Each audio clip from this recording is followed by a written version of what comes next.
Thank you for the invitation to speak to you today. A couple questions that I had. First off, and by the way, I don't mind interruptions, so if you have a question during my talk, please feel free to interrupt and just use my first name, Greg. Appreciate that. So how many of you are PSECU members already? A couple, all right. We have what we call a financial center here on campus. And these are obviously the smartest students here. Sorry. I'll tell you more about that in a second. How many of you, I'm also curious, have ever thought of the credit union industry as a possible career? Okay, I'll ask that question a little bit later and go through some more. So I want to talk first about PSECU's past. PSECU was first chartered in 1934. What was going on in 1934? Anybody know? Nicholas? Great Depression, right.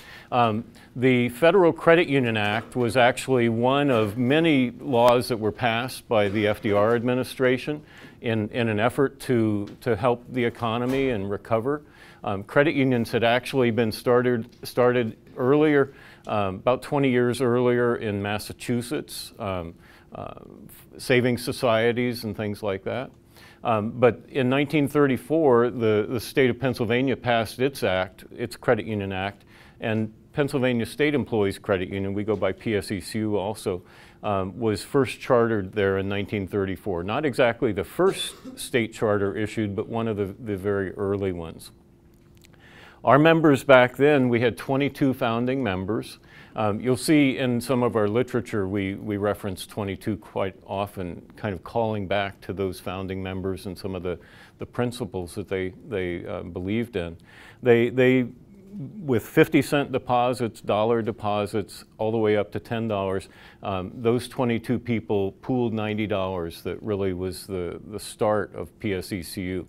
Assets in December this last year, pulled over 5.1 billion. So we've been on a little bit of a growth spurt.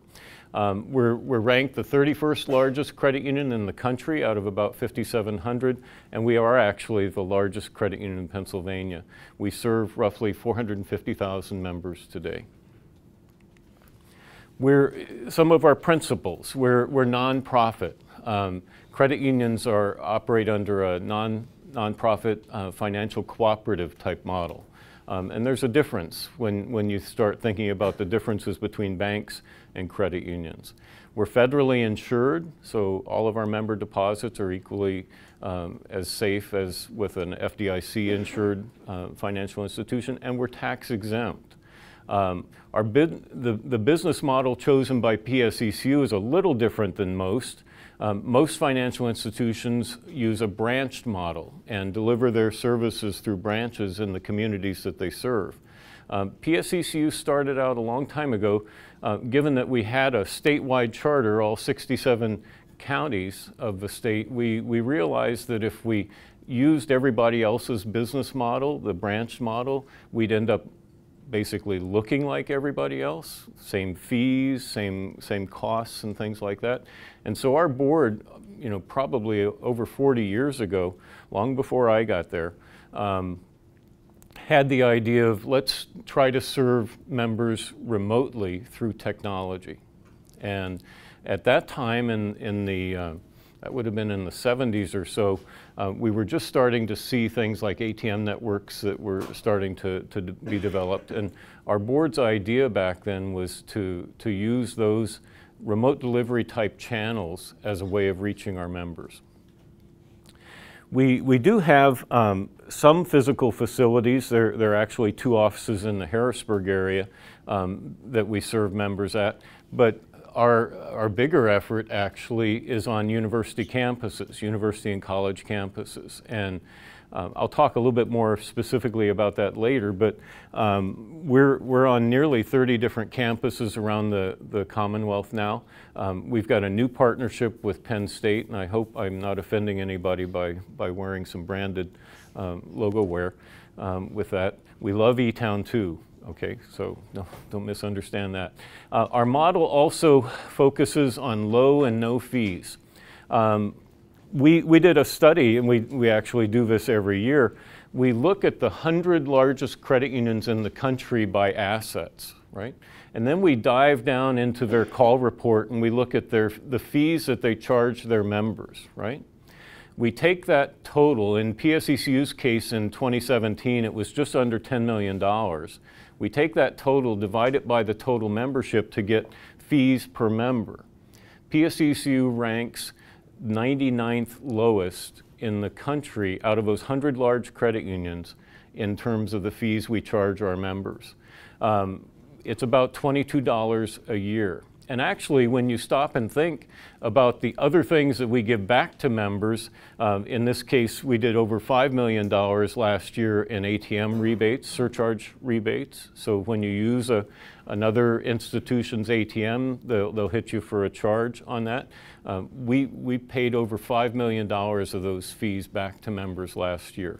We paid $6 million back to members in terms of what we call a special reward program, and our credit card program, we gave over $2.5 million in rewards back on that. So if you added all that together, that's about $13.5 million. We didn't even hit $10 million in fees. So the effect was that we actually repaid members. How many financial institutions pay you to bank with them? And that's one of the real key differences. You know, just out of a curiosity, looking at that list of the 100 largest credit unions, I took the largest one, and their fee income per member was $220 a year versus our $22, so about 10 times higher. Just doing the math, I found that we could add nearly $90 million to our bottom line, our income statement, if we had the same fee structure as that credit union. Largely, those fees come from things like overdrafts and some things that are really not very consumer friendly. And so PSECU, you know, we're not going there. We just don't do things that way. So some industry basics. Credit unions can be either state chartered, like PSECU, or they can be federally chartered. It actually splits probably about 60% of the charters in the country are federals, and the remaining 40 are state charters. The laws involving state and federal credit unions are fairly similar, and in fact in Pennsylvania we have something called parity, meaning that if the federal charter allows them to do something that we can't do under the Pennsylvania code, we can petition the Department of Banking and Securities and get an exception, hopefully, to allow us to do that. So largely the two charters and the rules that you operate under are pretty similar. The one difference in some of those states, though, I think of Washington State, Oregon, Idaho, some of those states have actually allowed their state charters to serve the entire state, all the citizens in the state. The federal charter hasn't gotten to that point. Pennsylvania's charter hasn't gotten to that point yet either. But some of the other state charters are a little bit more expansive in their membership. Drives the banks crazy because we have kind of an interesting relationship with banks I'll talk about in a second. Credit unions are tax exempt from corporate taxes, but we do pay other taxes. PSECU, for that nice building that you saw on the first slide, we pay Susquehanna Township about $3 million a year for that property. Banks, especially smaller community banks, don't really feel that the credit union tax exemption is a fair thing, and so they lobby the Congress all the time, and we have to defend that position, but they regularly are trying to press to eliminate that tax advantage that we have. We think that the benefit that we provide to our members far exceeds the amount of income that the federal government would see from our taxation, but it doesn't stop the banks from arguing contrary. So One thing that I've always liked in the credit union industry is that credit unions don't directly compete with each other. Now, there are some exceptions to that, and certainly there are some parts of the country where credit union competition is very intense. I think of San Diego, for example. San Antonio, Texas is a very competitive credit union market. But it is changing, but the thing that I really do enjoy about the industry is that it's still highly cooperative. And I can call up another credit union. More often they're calling us and ask us for advice, or come visit our PSECU to understand how we do something and that they're not currently doing. So there's a tremendous spirit of cooperation in the industry. So if you weren't thinking about this as a career before, maybe after you look at this slide you will. Kind of speaks for itself. I won't go into great detail, but this is a salary survey that comes out annually from the Credit Union Executive Society. You can see it's not a bad life. Okay, so maybe you should add credit unions to your list of career opportunities. I'll answer more questions about that later if you have some. I don't mean to turn this into a sales pitch, but I do want to cover just a few things about our product line. Basically, PSECU can offer everything that banks can offer in terms of products. We tend, more than some banks, to focus on the consumer side of the business. Many banks are more heavily involved in commercial lending, and they generate more of their profits from commercial lending activity. We've always chosen not to be active in commercial lending. For one thing, I don't have any experience with commercial lending, and I try to avoid those things that I don't know anything about. The other thing is that I think successful commercial lending requires what we call boots on the ground in the community you're lending in. We don't have any branches. So, where are we going to get people to go visit that restaurant that we made a big loan to, to see how the business is going and things like that. So we just don't have the facilities for that. Our other banking products, savings, checking, money market, are very, very standard. I will tell you there's a difference. Just a couple weeks ago, Bank of America announced that the free checking that they've had for a couple years now is going to cost consumers $12 a month. You will, if you're not banking with PSECU now, you're paying more to your bank than you need to. I'll try to limit my pitch here to that. Other areas where we do incredibly well: auto loans, personal loans, mortgages, home equity loans, again, oriented toward consumer products. PSECU writes about 30,000 car loans a year. We kind of talk about our business as cars and cards, and the other aspect of our consumer portfolio is credit cards. PSECU, even though we're only the 31st largest credit union in the country, has the 4th largest credit card portfolio among credit unions in the country. The only ones that have larger portfolios are credit unions like Navy and Pentagon, much larger credit unions than PSECU. A couple factors here. We offer 2 different types of Visa credit cards. One is what we call a classic card, which is a low-rate card at 9.9%. The Fed reports that the average for credit card rates now paid by consumers about 16–17%. We charge 9.9. We do something that we call a Visa balance transfer. That's what VBT stands for.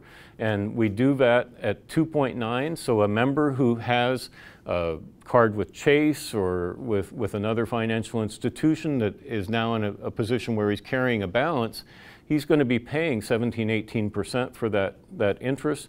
I don't know if you've ever done the math on a loan with an 18% load on it. It's pretty tough to make progress on decreasing that principal balance. We offer members a Visa balance transfer. You can move the money to us, where we'll charge you 2.9% for up to 2 years. No transfer fee. Banks charge typically 4 or 5% for that. You have to watch their ads because they'll say it's a 0%. We'll give you 0% for a year, but then they slap a 5% transfer fee on top of it. Amazingly, many consumers don't spot things like that. We don't do transfer fees, so the rate that you pay for that 2-year period is 2.9. Incredibly attractive rate, much, much better than what you're likely going to be paying on a card balance somewhere else. The Founders Card is something that we just released last year. It's a reward card. It was the first time that we entered the reward card market. We do simple cash rewards. It's 1.5 or 2% of your purchase activity on your card. You get that at the beginning of each new month. Our average last year was the first time that we introduced the program. Our average reward to our members last year was just under $200. So you actually get paid for using that credit card.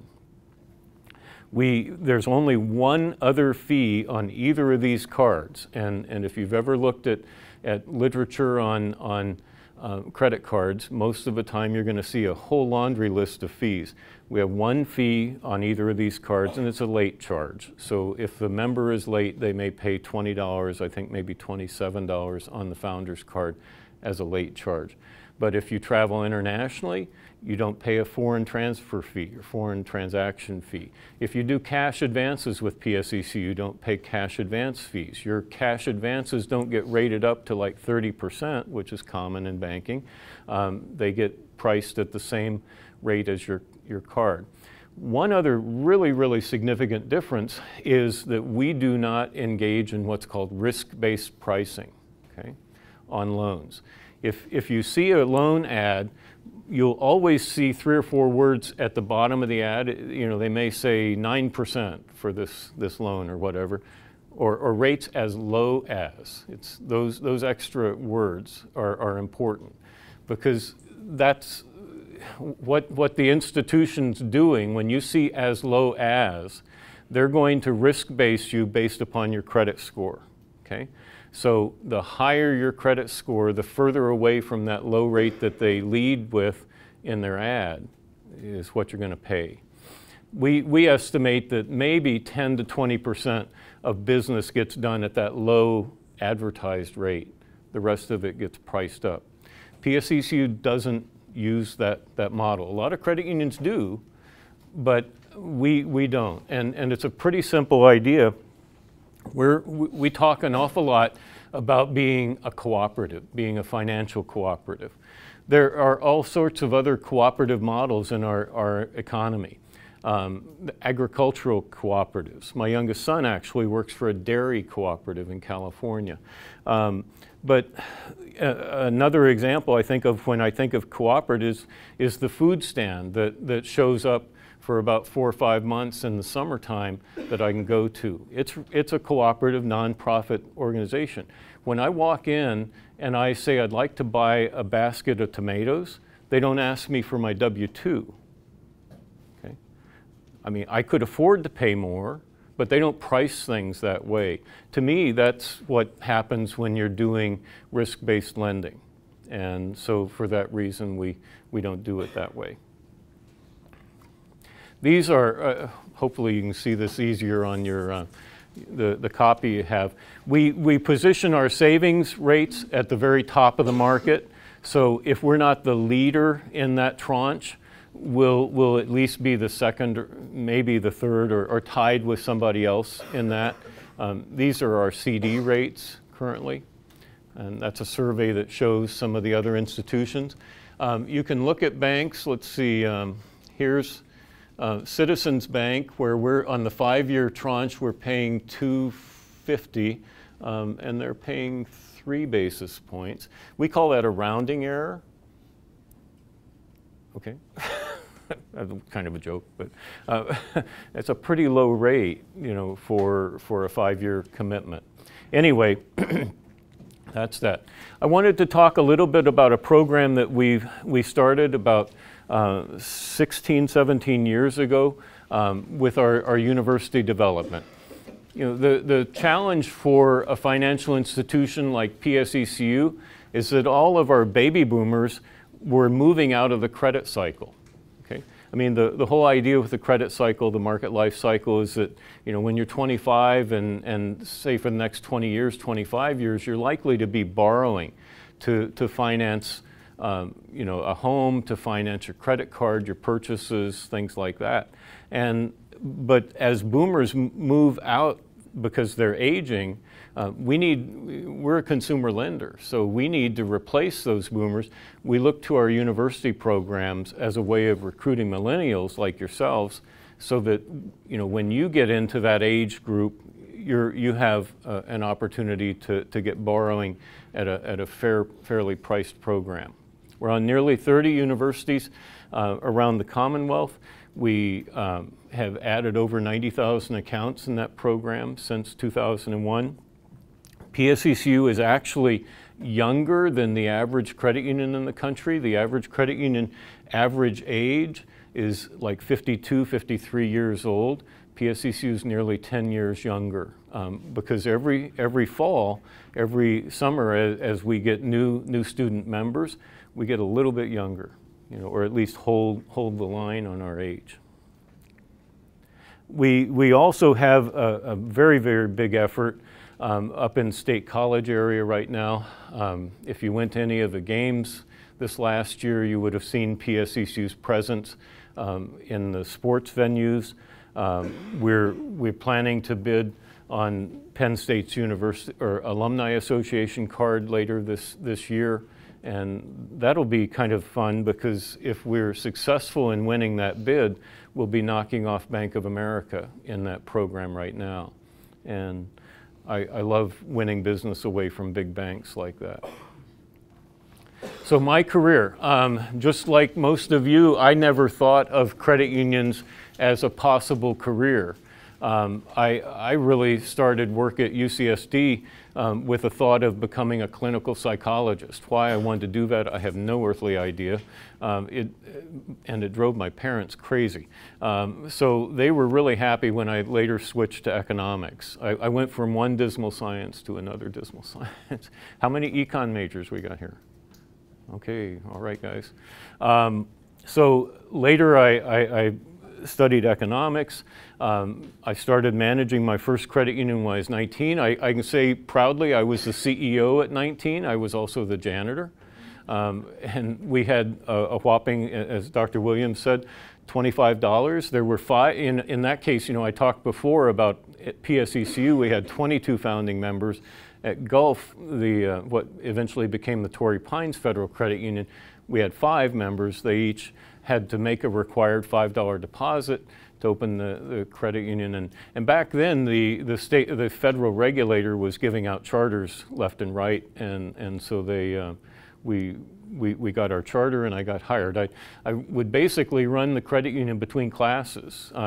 Their facility was right on the perimeter of UCSD's property line, so I'd take my bike and ride back and forth between classes. It was kind of fun, actually, and one thing that was really interesting, I think back about how that first credit union opportunity had ties to Pennsylvania.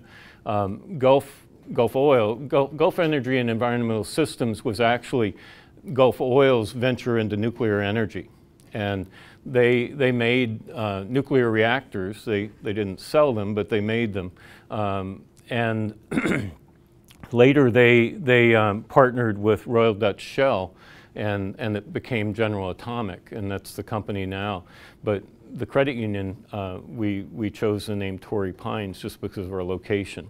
So I've worked at over 6 credit unions in my 45-year career. I'm looking to make, you know, to round it out to 50 next 5 years.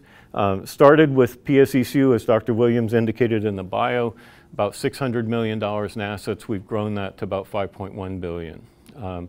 Looking forward, it would be nice to get to the 10 billion number, you know, by the time I retire. I love round numbers like that, so we'll see how that goes.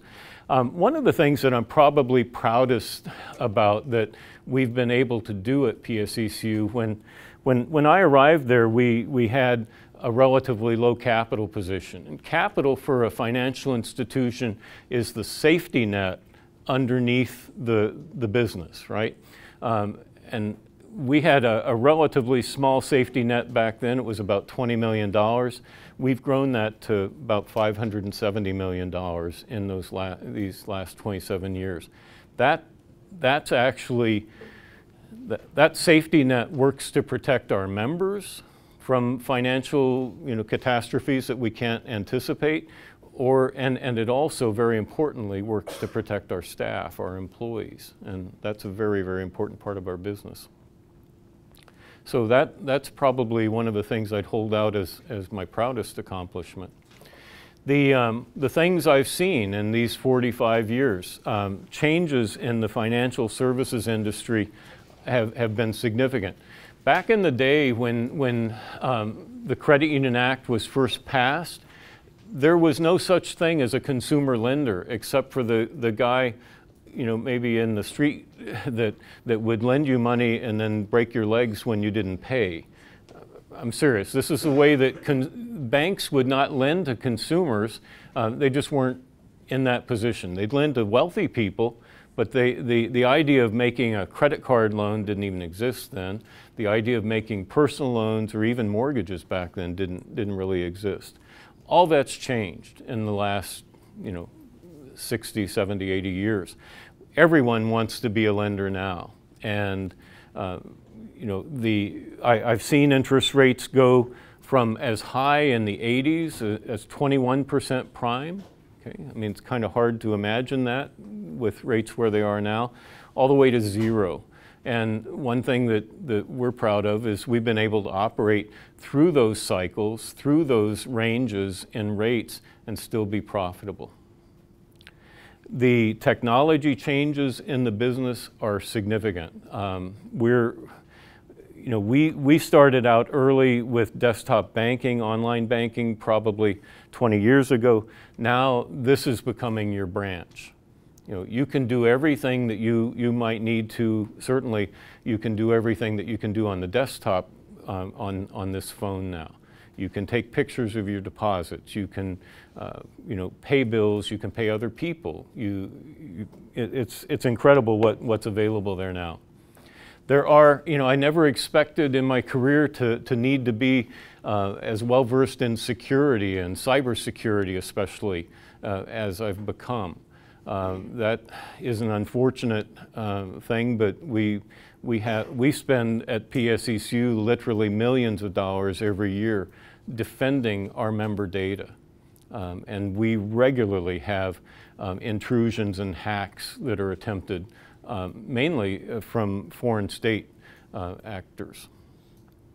The future that we worry about, Amazon Bank. I mean, Amazon does have a banking type facility now. They do small commercial lending.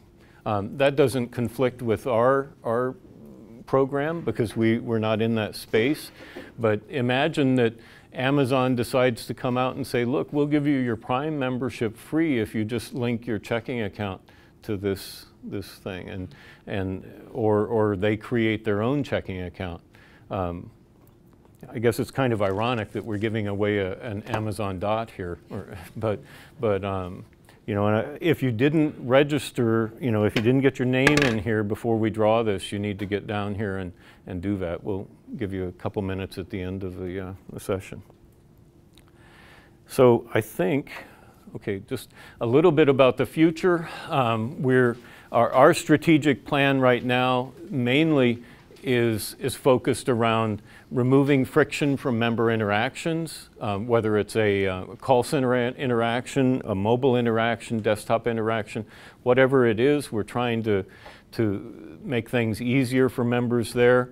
Anticipating member needs is an important part of our plan. We have something that we call Taking Aim, which is accelerating innovation for our membership.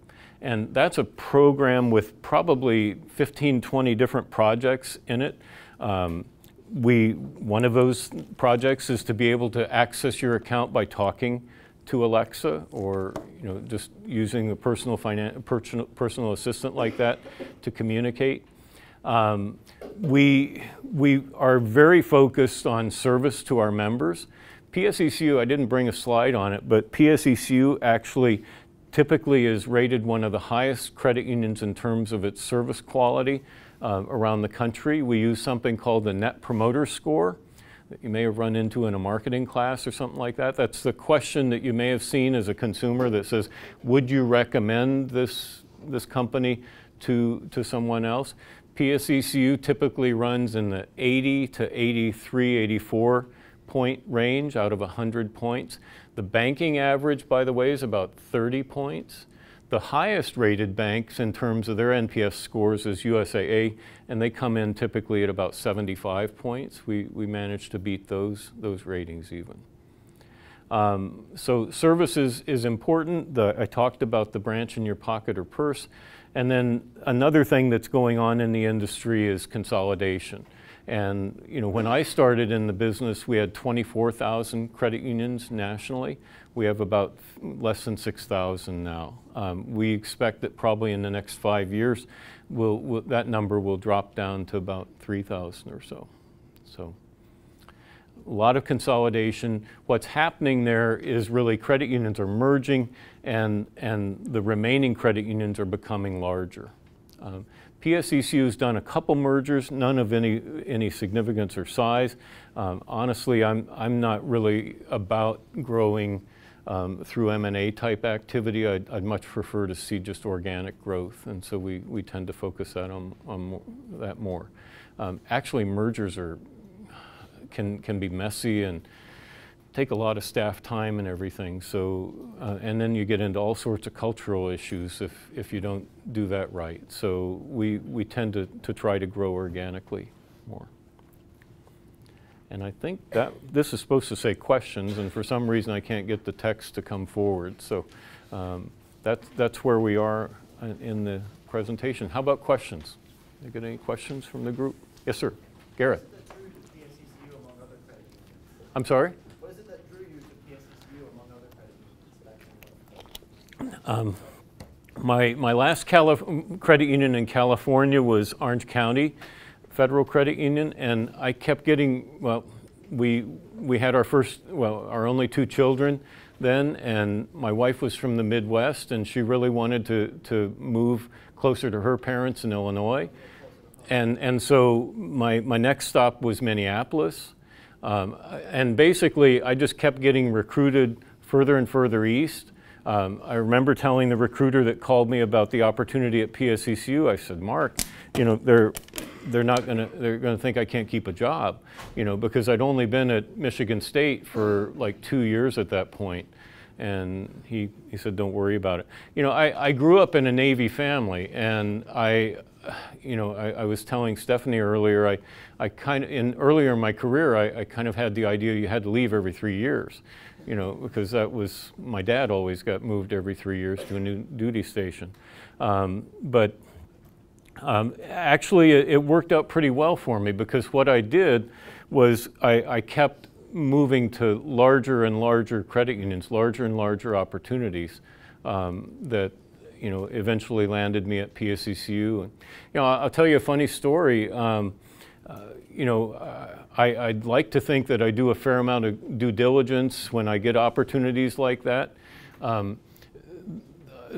I was being recruited in early 90 and 91, and this was really at the time we were having the savings and loan meltdown, and savings and loans were going out of business. Back in the day, you could go to the Yellow Pages, which we don't even use anymore, but there was a whole section, 20 pages of savings and loans in the country. They don't even exist anymore. But anyway, so I had already accepted the position at PSECU, but I was still working back at Michigan State, working on a transition. I would fly over and work for a couple days and then go back, and trying to just wrap things up at Michigan State.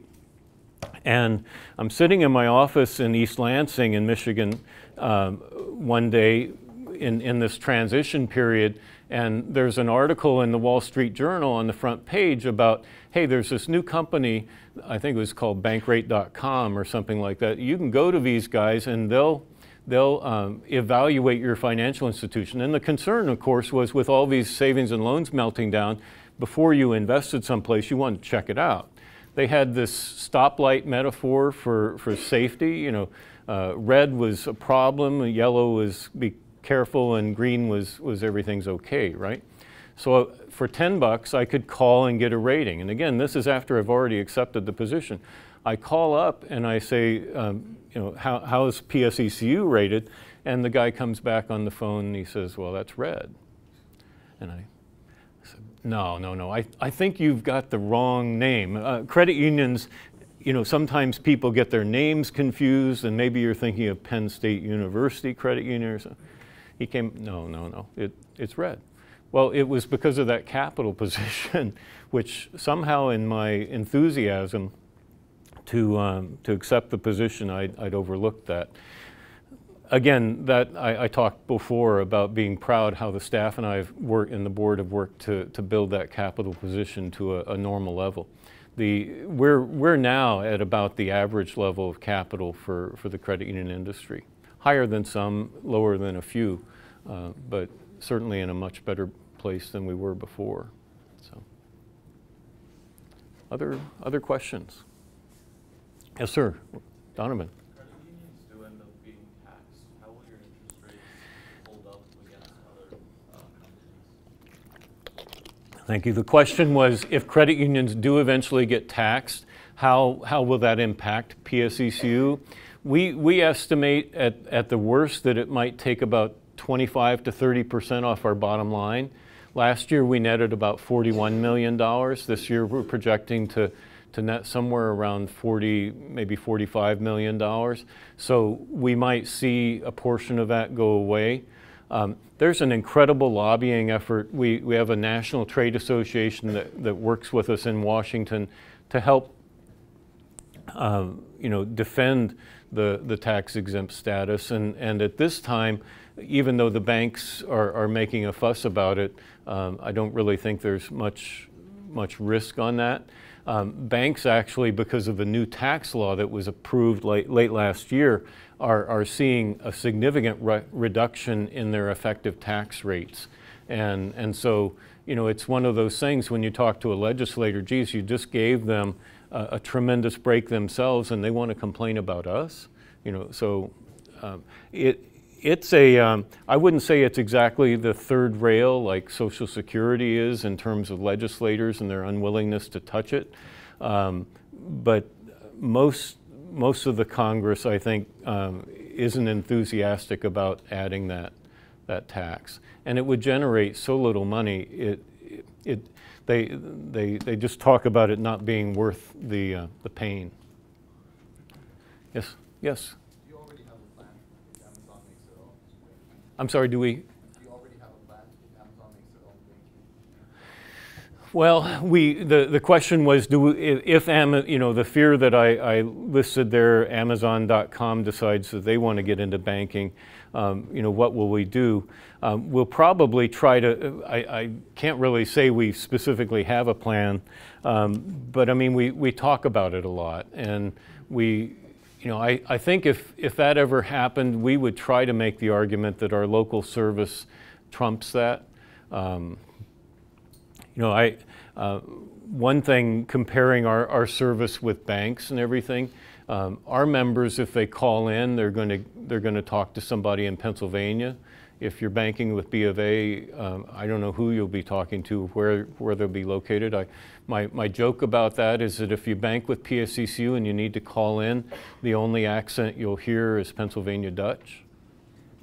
You know, I mean, some banks offshore their service centers, and so you may end up with somebody in India, Vietnam, places like that. So,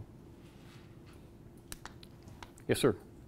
When you say that credit unions have a non-profit tax-exempt model, what exactly happens with the profits that you make off of like fees and everything? The question is with our tax-exempt model, and you know, we think of ourselves as nonprofit, and then at the same time I tell you we netted $41 million last year. And people get confused. That sounds like a profit, and it is, but it goes back to our retained earnings. In a bank, you have a couple other owners. You have shareholders, and the job, as you all know, you get your capitalist training through your economics and everything. The job of a finance or an institution, a publicly traded company, is to maximize shareholder value. The idea is raise that stock price, right? Credit unions aren't troubled by that. You know, we work for our members, not for shareholders. And there's a difference between working for the members who own the credit union versus working, you know, customers in a bank are a means to an end. And, you know, that's the bank is going to charge fees, all those things, so that they can go after their number one goal, again, which is to maximize shareholder value. So we're not conflicted that way. We're not confused. Our members own PSECU, and the money that we make each year to build our reserve position is that.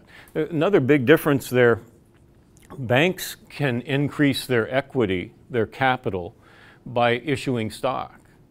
Okay, I always say that the credit unions, we make our money the old-fashioned way. You know, we earn it.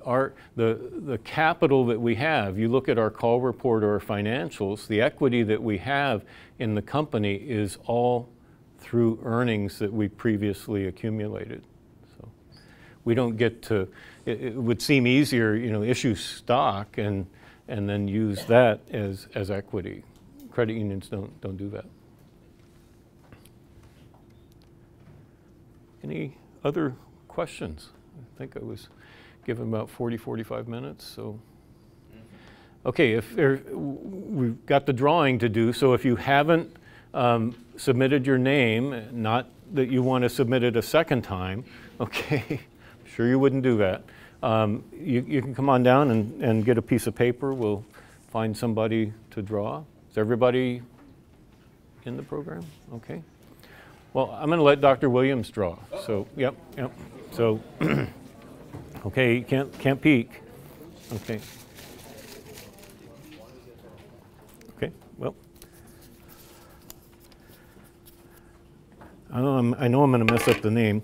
Makey Altman? Mackay. I'm sorry. I got that wrong. Well, there you go. Congratulations. Yeah. Now, you know, don't say anything in your room with that on that you don't want, you know, I mean, it's going right out to Jeff Bezos and at Amazon, so be careful. Yeah. I remember when the Wynn Hotel Company announced that they were going to put Alexas in all the hotel rooms at the Wynn facilities, and I thought, wow, that's not exactly everything that happens in Vegas stays in Vegas, you know. So, well, I've really enjoyed talking with you today. I'll be here for lunch. We maybe extend the talk. Thanks again.